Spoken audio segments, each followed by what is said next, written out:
O Logística na TV está no ar. Queria primeiro agradecer ao nosso presidente José César, presidente da nossa CNDL, ao presidente do SPC Brasil, que estive agora recentemente com ele, Roque Pelisário Júnior, presidente do nosso SPC. Queria também agradecer ao pessoal todo da Bahia, de Brasília, de Recife, que nós estamos recebendo muitos e-mails agradecendo, parabenizando e também fazendo perguntas. Também gostaria de agradecer a todos os nossos presidentes das CDLs do Amazonas, de Taquatiara, Manacapuru, Tefé, Tabatinga, que breve estaremos todos juntos numa grande reunião da família CDL em Camboriú. Então, esses agradecimentos vêm a todos aqueles que pensam, que olham. E agora nós vamos ter aqui uma pessoa que nós vamos aprender muito. Johnny Fidelis é a pessoa que mais entende na parte de navegação do estado do Amazonas. É um verdadeiro professor, onde todas as vezes que eu preciso de qualquer informação, com ele que eu busco, como a gente chama sempre, eu vou aos universitários. Então ele que me dá informação de tudo que está acontecendo, principalmente para poder passar para você, nosso ouvinte, nosso telespectador, para entender o que está acontecendo nos nossos rios. E agora vai ser realmente uma grande aula e eu espero que todos possam entender um pouco mais do que está acontecendo em todo o nosso rio, como vai ficar a nossa navegação e a preocupação com ela. Meu amigo, tudo bem com você? Tudo bem, amigo Ralph. Lhe agradeço muito pela oportunidade de falar, né, um pouco aqui, dividir, né, informações. Eu sei que você está bem por dentro, está bem envolvido nessa questão aí da tratativa para minimizar a estiagem, né, que iremos sofrer em 2024. E posso te dizer que com tudo que você tem feito, com tudo que a federação tem feito, juntamente com vocês, com tudo que todo mundo tem se juntado para fazer, esse ano vai ser um pouco melhor, né? Então a gente espera aí a execução, né? Houve um planejamento total e agora a execução para que a gente possa realmente aí minimizar os impactos. 2023 nos pegou de uma maneira que nós não esperávamos, né? E eu acho que agora 2024, acho que vai ter o plano A, plano B, plano C, para que a gente evite um pouco o impacto que aconteceu. E eu acho que você faz uma grande diferença exatamente pensando dessa forma, para que a gente tenha um impacto menor e sofra menos, principalmente com falta de produto. E aí eu acho que nós poderíamos começar a conversar um pouco via Porto Velho, Manaus, a carga, porque nós temos aí um modal que vem navio com a carga de Santos, de Suape, e que chega em Manaus via container. Mas nós temos também aquele que faz o roll-on, que faz São Paulo até Belém, e Belém pega uma balsa e a balsa vem até Manaus. E temos um pouco mais de velocidade, que é aquele que vem via Porto Velho, ou o Maitá, que vocês têm em Porto e o Maitá, trazendo até Manaus. Falando do Rio Madeira, como é que nós estaríamos hoje ainda no mês de agosto? O Rio Madeira, no mês passado, né, a Marinha já notificou todos os operadores portuários daquela região, onde ele já colocou um certo limite de segurança para essa navegação noturna, como ocorre todo ano. Geralmente, quando o rio começa a secar de uma forma bem acelerada como nós estamos, eles emitem uma questão de segurança. Então, já está proibida a navegação noturna já do trecho de Humaitá até Porto Velho, e de Porto Velho até Humaitá. Então, assim, evita-se, né, para evitar qualquer tipo de banco de areia, algum acidente que possa causar o naufrágio de uma embarcação e carga. Mas, quanto a esse ponto também, o seu Passarão, antes de falecer, ele inaugurou e ele construiu um grande porto em Humaitá. E a gente está trabalhando desde o mês passado também na estruturação dele. Então a gente está trabalhando, acelerando para que a partir da segunda semana de setembro o porto de Humaitá esteja operacional, para justamente evitar o pior trecho da navegação. Então você tem um ganho também no tempo dessa navegação, em torno de 48 horas. Então, ou seja, que é justamente o tempo de Humaitá até Porto Velho. Então, o caminhão vindo daquela região do Mato Grosso ou de Rondônia ou de Porto Velho, ele leva 2 horas e meia. Então, há um ganho no tempo logístico para essa operação. Mas ele entra em operação justamente, entendeu, pela questão de garantir que essa carga ela possa chegar na nossa região. E o volume de grão de Humaitá para Manaus é grande também? É muito grande, é muito grande, é muito grande. E assim, essa operação ela vai estar coberta, né? Hoje, por tudo que está sendo feito, comparado com o ano passado, onde a gente teve um tempo maior para analisar, se unir e buscar as ações, a gente está um pouco mais preparado. Bem, então, acredita, lógico que você não pode falar, porque ninguém sabe o volume que vai dar seca, né? Mas até agora, então, nós podemos ainda estar vindo via o Humaitá, vamos tirar até Porto Velho, via o Humaitá, Manaus, ainda é positivo, ainda tem com a sua carga plena, ou já tem que ser pela metade, ou tem que ser menos carga? Carga plena ainda, Ralf. Nesse momento ainda carga plena, entendeu? Tanto para balsa hoje quanto com navio, eles estão vindo carregados na sua capacidade máxima. E lembrando que, em função de todo o planejamento, tanto do comércio quanto da indústria, o mercado desses primeiros 6 meses comparado com o ano passado, ele cresceu 28%. 13% é antecipação de carga e 15% é crescimento mesmo do próprio mercado, tá? Então, ou seja, o comércio principalmente está se antecipando bastante quanto a isso. Bem, já falamos então do Rio Madeira e como você colocou, é um assunto muito interessante. Deu para sentir então a antecipação dessa carga? Total. Hoje, principalmente o comércio nessa questão de alimentos e medicamentos, higiene pessoal, materiais para construção civil estão antecipando. Há uma preocupação de repente de antecipando e qual é ainda a maior via dessas 3 que nós falamos, se vem de navio container, se vem via Porto Velho de balsa ou se vem via Humaitá, Manaus? Hoje, sentiu em todos os 3 que teve crescimento sim, em relação a isso? Todos os 3, porém o maior crescimento está na cabotagem, né? Porque ele acaba apresentando o menor custo tanto para o comércio quanto para a indústria. Então o que realmente, o que mais cresceu foi a navegação na cabotagem. É claro, entendeu, que o rodofluvial também, ele cresce conforme demanda, conforme necessidade. Porém, a prioridade hoje do comércio, da indústria, é a relação da cabotagem por questão mesmo de custos. Há uma preocupação, eu tenho escutado muitas das vezes as pessoas, puxa, vai todo mundo antecipar, então vai acontecer que vamos usar o máximo num período de agosto, setembro e depois novembro para tudo. É possível? É possível, não parar, né? Não parar. Hoje a movimentação hoje de Manaus, de tudo que chega e tudo que sai, ela é em torno de 60 mil contêineres por mês. Então esse mercado hoje está movimentando quase 80 mil contêineres por mês em função da antecipação de carga. O que vai acontecer nos últimos 3 meses do ano é que, em função da antecipação que está havendo de matéria-prima, de cargas para o comércio, esse volume, entendeu, ele já esteja em Manaus. Então, o que se movimentaria 80 mil TEUs nos últimos 3 meses, isso vai reduzir um pouco para aproximadamente uns 40 a 50 mil contêineres. Eu espero, inclusive, que até essa carga está antecipada possa ser feito até alguns tipos de promoções e se o rio voltar a encher em novembro, dezembro, nem reduza. Eu estou contando que o comércio fique pujante, entendeu? Fique pujante, que a gente pode reduzir, como você falou, a média de 60, aí cai para 55, mas não tanto, porque a gente acaba fazendo promoções, acaba envolvendo, eu tenho estoque, então vou fazer algo diferente, a gente não perca tanto disso daí. Interessante. Então, é a coisa que eu queria até que você nos acompanhasse do que vem acontecendo, porque o nosso pensamento é, se eu tenho carga, se eu estou com meus depósitos cheios, eu começo a fazer mais promoções, o consumidor compra mais, e com isso eu não vou perder, eu não vou manter as 60 mil contêineres, mas vai reduzir muito pouco, porque você está enxergando, quando você enxerga o seu estoque cheio, você começa a produção ou vender mais, ou promoção maior, para poder desfazer daquele, porque está dentro do DNA do comércio. Muito bom. E assim, interessante se isso ocorrer, e nós esperamos que isso ocorra, porque hoje a infraestrutura logística da nossa região está preparada para passar por essa estiagem, né? Bem diferente do ano passado, onde ninguém esperava e todo mundo foi pego de surpresa.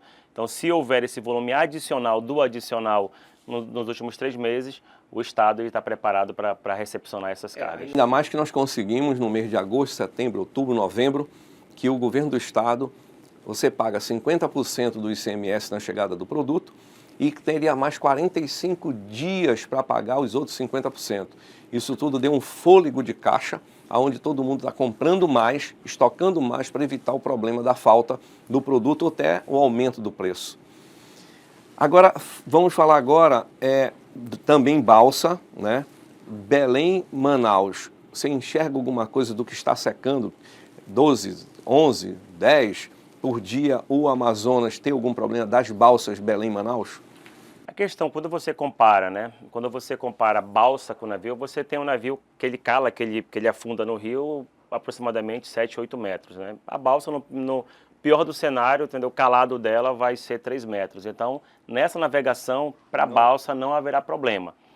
O ano passado houve problema em função de quê? Infraestrutura de Belém, em função de espaço para estacionar carreta, disponibilidade de balsas e disponibilidade dos empurradores, que são as embarcações que empurram as balsas de Belém até Manaus e de Manaus até Belém. Esse ano, uma divisão de negócio do nosso grupo, que é a JF de Oliveira, fez investimentos em novas balsas e também fez investimentos em manutenção de empurradores.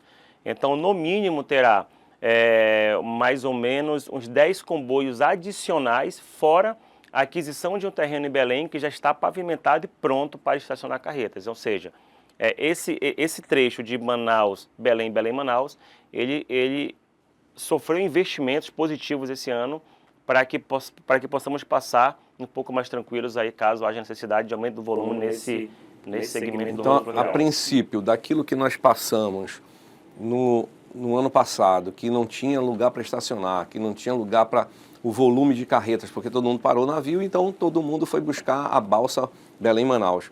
Nós teríamos um pouco mais de tranquilidade de poder trazer essa carga, caso chegue ao limite do limite dessa, não entre nenhum navio. Eu estou botando já no exagero, né? É possível dar tranquilidade, então, esse Belém-Manaus. É possível. Mais tranquilo do que caso venha essa seca ser muito mais severa, caso venha, do que Porto Velho, do que o Maitá-Manaus. Sim. Dificilmente a única, último seria Belém-Manaus dar algum pane. Exatamente. Hoje o que acontece? Está bem estruturado a rota da parte de Rondônia, ali via Humaitá, quanto a parte também de Belém, quanto a parte também do navio, que além da dragagem tem um pier provisório em Itacoatiara, que é justamente uma ação que se soma à ação da dragagem. Estou colocando assim o limite que o rio todo pare Porto Velho, pare Humaitá, né? Que não, se Deus quiser não acontece, mas eu estou falando já o excesso de qualquer situação. Belém e Manaus continuaria já com essa infraestrutura que está sendo criada lá em Belém. Sim, exatamente. Essa estrutura ela iria minimizar e muito essa questão, entendeu, do impacto comparado com o ano passado. Olhando agora um pouco, você comentou a dragagem. Como é que você enxerga? Porque todo mundo está pensando que vai dragar o rio o dia inteiro, o Amazonas com o Solimões todo. E aí eu queria que passasse para todos os nossos ouvintes que parte e como é que está, o que você acha, é possível, não é possível? Existe muita crítica. Como eu estou falando com uma pessoa que entende, eu queria que você desse o seu parecer para a gente sobre isso. Ralf, dragagem é um assunto muito delicado, mas a gente se aprofundou. Tudo pode acontecer.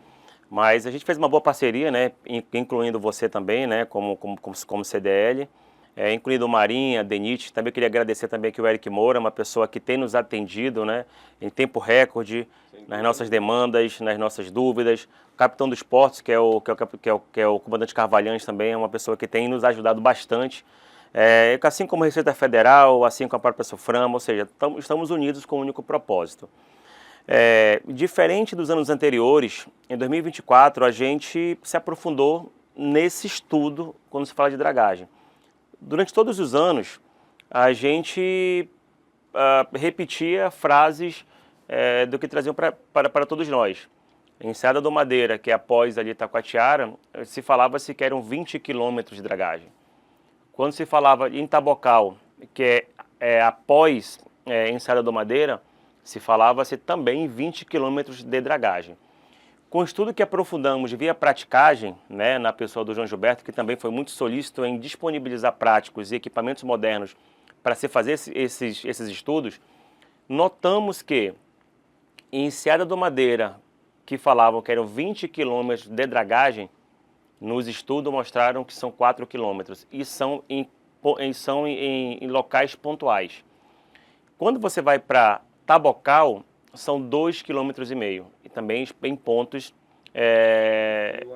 específicos, né? Então, com todos esses estudos e esses pontos georreferenciados, demos a condição, entendeu, para que o DENIT possa fazer um trabalho sério e um trabalho correto para que possa trazer resultado que a nossa região precisa. Porém, tem um agravante.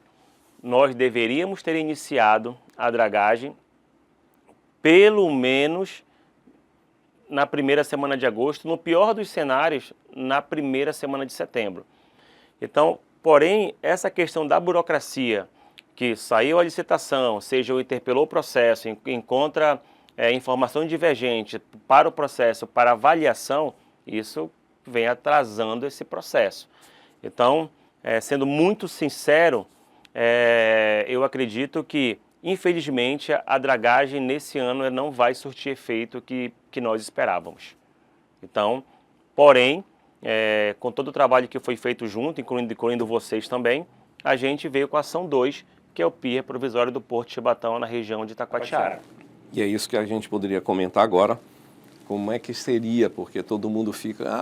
cada um conversa de uma maneira diferente. Aqui nós estamos com uma pessoa que sabe e que teve a ideia e que, graças a Deus, a sua ideia vai ser uma saída, um dos planos B, né, da saída do nosso problema. E, por sorte, todos, como Marinha, todos entenderam e as autorizações, inclusive do IPAAM, já foram dadas. Queria agradecer aí também a pessoa do seu presidente do IPAAM, o Valente, que é uma pessoa que tem a sensibilidade do nosso estado e da nossa população. Exatamente. O Juliano realmente foi uma pessoa, ele venceu as burocracias, né? E ele realmente está dentro desse projeto. Então, eu queria também agradecer a ele por todo o apoio que ele tem nos dados. E ele está dentro, né? Ele liga para perguntar qual é o cronograma. Isso é bem interessante, você vê os órgãos realmente interessados em de resolver. Principalmente pela dor que o Estado vai ter. Exatamente. 2 estados, né? Exatamente. Que passa tudo de Roraima, passa tudo por aqui. Exatamente. O que acontece? O pier provisório, a gente começou a fazer a movimentação no Porto de Chibatão ontem. Amanhã, na quinta-feira pela manhã, a gente faz a substituição dos guindartes novos que chegaram. Isso foi uma aquisição feita ainda pelo nosso fundador, que é o seu Passarão, né, que faleceu no ano passado. E os 3 guindartes atuais que estão operacionais, ele sai daquela estrutura atual do porto, vai para a equipe de engenharia para fazer checagem no equipamento. A gente espera que até o dia 26 de agosto a gente possa começar a mobilização dessa estrutura para Itacoatiara. Chegando lá, tem uma equipe que vai fazer ancoragem. O que é ancoragem? É você prender essa estrutura flutuante no meio do rio através de poitas. Poitas são grandes pedras de 55 toneladas que prendem toda a estrutura para dar condição para que o navio possa atracar. A gente pretende, com tudo isso, estar totalmente operacional em Itacoatiara a partir da primeira semana de setembro. Já temos 3 armadores que já estão planejados e confirmados a atracação, que é a primeira operação, que é alivio de carga. Ou seja, a partir de setembro, os navios começam a ter limitação. O navio que chega com 1.000 contêineres, ele começa a ter a necessidade de vir com 700. Então, para em Itacoatiara, descarrega 300 contêineres para a balsa, essa balsa vem até Manaus e o navio também vem até Manaus. Tá? Então, essa é a primeira operação. A partir de outubro, a dragagem não sendo eficaz, aí já tem limitação da passagem do navio de forma 100%. Então, o navio para em Itacoatiara, descarrega esses 1.000 contêineres para a balsa, o navio vai embora e a balsa vem até Manaus. Ralf, qual é a comparação dessa logística feita em Itacoatiara comparado com o que foi feito no ano passado no Pará, em Vila do Conde, com Sul e Sudeste? Quando você transbordou essa carga no Pará, em Vila do Conde, o tempo médio de descarregar o contêiner, disponibilizar a balsa, carregar essa balsa e vir para Manaus, foram 35 dias de espera, onde todos nós sofremos, principalmente o comércio, que não havia produto, entendeu, para comercializar. Quando você fazia logística via o porto Sul e Sudeste e Nordeste, esse tempo ele saiu de 35 para 55 dias. Quando você compara com Itacoatiara, o tempo médio para descarregar o navio para a balsa, essa balsa chegar até Manaus, vai ser de aproximadamente 70, 60 horas. Então esse é o achatamento, essa é a logística que a gente conseguiu montar com vocês. E parabéns pela primeira opção, né? Ele descarrega parte, ele vem aqui, vai dar muito mais velocidade.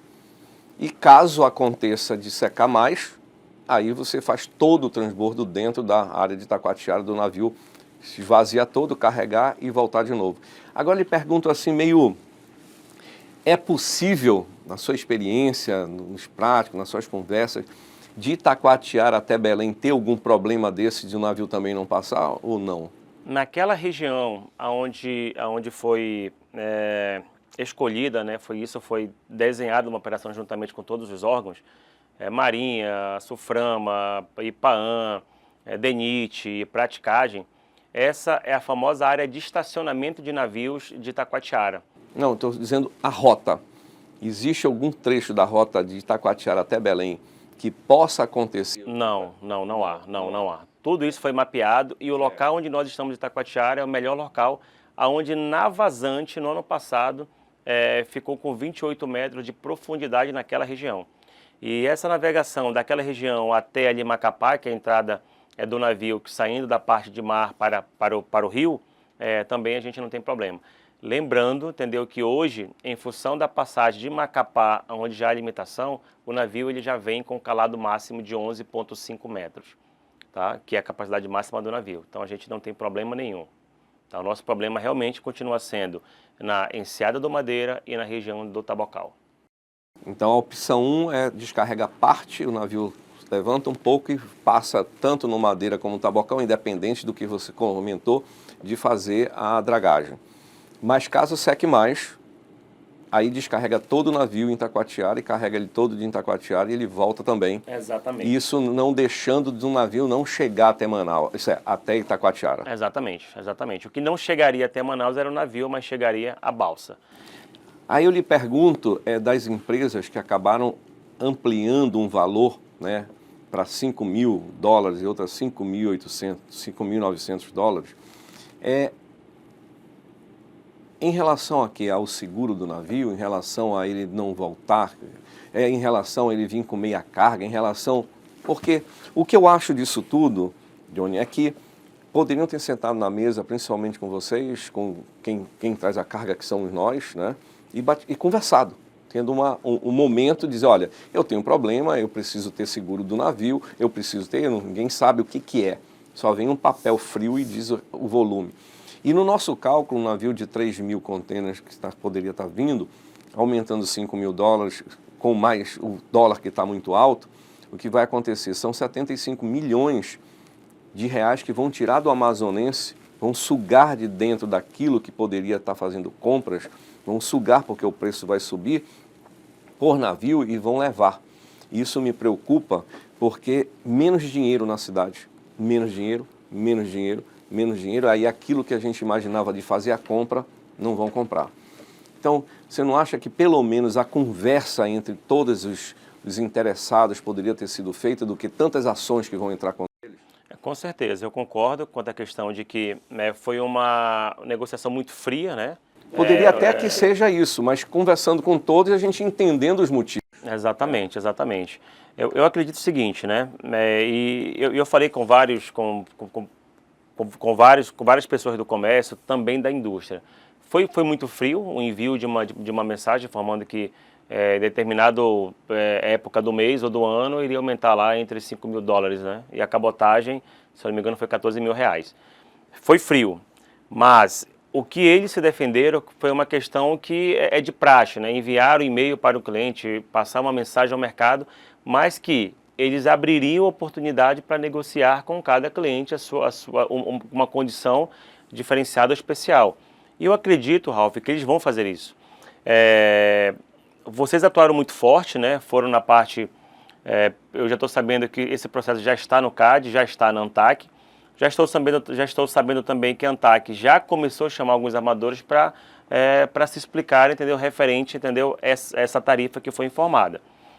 Eu estava conversando um pouco mais cedo sobre a adição de frete no ano passado. As cargas que transbordaram no Nordeste, elas tiveram uma adição no frete de até R$70.000, em função de deficiências na infraestrutura daquela região que acaba o porto, infelizmente, passando esse custo, entendeu, para o armador, e o armador ele repassa isso para o cliente final. Com toda essa estrutura que estamos montando em Itacoatiara, eu acredito que vai ser no máximo aí 20% ou até 10% desses 70 mil que foi imposto no ano passado. Mas é claro, o armador ele vai ter que negociar com cada cliente, vai ter que sentar e escutar, atender a dor de cada um. Mas a preocupação é exatamente com cada cliente, aquele que traz 10, ele vai negociar de um jeito, aquele que traz 1, e aí automaticamente, quando chegar a carga, os preços vão ficar totalmente doidos. Exatamente. Então, quando você dizer um container, quanto custa para mim, para ti, tudo bem. Se eu vou falar aqui, $10 mil, pô, vou trazer 100, eu vou trazer 1, aí um baixa um pouquinho, o outro baixa mais. É discussão de negociação, mas não jogar um valor desse tão alto e depois dizer, agora eu te chamo para conversar individual. É muito ruim para o comércio, principalmente o comércio. A indústria não. Que a indústria, quantas empresas tem? Tem 500. Então, 500 empresas, vamos dizer que 200 façam essa operação. O comércio não, ele tem aí praticamente 36 mil empresas que trazem. Realmente, eles vão ter que se adequar nessa questão de comunicar melhor, né? A forma seria negociado antes, sentado com todos, ó, eu tenho esse problema, a minha palheta vai bater, meu navio vai quebrar, vai não sei o quê, e aí a gente vai dizer, é verdade, tu tem razão, não vamos discutir, mas não da maneira que chegou, porque na ponta, você, eu e todos que estão, vão pagar mais caro e muito mais caro no produto. E o pior é que ninguém sabe exatamente quando chegou nessa ponta, os preços já começaram a decolar. Às vezes, talvez sem necessidade, mas já começaram a decolar porque ele sabe que depois não vai saber como é que ele compra de novo o produto. Isso é muito ruim para o comércio e para as pessoas que vão pagar isso. Então, eu acho que mais uma aprendizagem, eu acho que eles vão gastar também muito para se defender, porque vão ser milhões de ações. Isso é muito ruim para... E a gente, nós usamos as embarcações, os navios, o ano todo. Quando chega num momento desse, não existe parceria de sentar e me explicar. Muito duro. Não, é muito duro, vão ter que se explicar. E também nós acreditamos, né, que essa dragagem ela possa funcionar e a gente resolva de forma definitiva esse problema que vivemos todo ano, né, que é a estiagem, onde nos últimos 4 meses do ano o custo do frete aumenta em até 50%, né? Então, fazendo a dragagem correta no tempo certo e permanente como está no projeto, entendeu? Mas a operação de Itacoatiara não traria diferença nenhuma para ele estar parando aqui ou parando lá. O custo dele não aumentaria tanto como ele imaginou? Não aumentaria tanto, realmente. Então, tipo o seguinte, eu só estou indo com 30% do navio. A diferença eu tenho que me pagar. Ok. Seria uma das motivos. Mas se eu vou trazer com o navio praticamente pleno, porque eu tenho Itacoatiara já solucionado, eu vou pensar 2 vezes. Eu vou dizer, ó, caso não tenha, eu vou estar cobrando. Caso tenha, eu vou diminuir. Caso tenha, eu vou fazer um valor diferenciado. Vai ser $1.000 a mais, $2.000 a mais. Não, com certeza. Mas eu acredito, Ralf, que isso vai ser, vão sentar e vão renegociar esses custos. E vamos esperar que no próximo ano a gente realmente tenha uma dragagem eficaz e a gente, entendeu, não tenha mais esse problema de todo ano, entendeu, tá negociando taxa da seca com todos os armadores. Você viu que nós aprendemos muito no dia de hoje. O Johnny é uma pessoa aqui que eu acho que tem um conhecimento, primeiro, muito vasto, mas ainda disso ele quer ver os detalhes, ele tem ideias mirabolantes que exatamente fazem a diferença em cada ponto.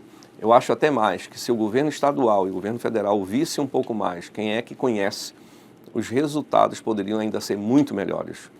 Eu não estou falando isso porque eu acompanho o dia a dia dele, vejo as ações que tem e consigo buscar um pouco para passar para a sociedade, principalmente para o lojista, o que está acontecendo real nas palavras que ele me coloca para que eu possa reverberar para o estado todo.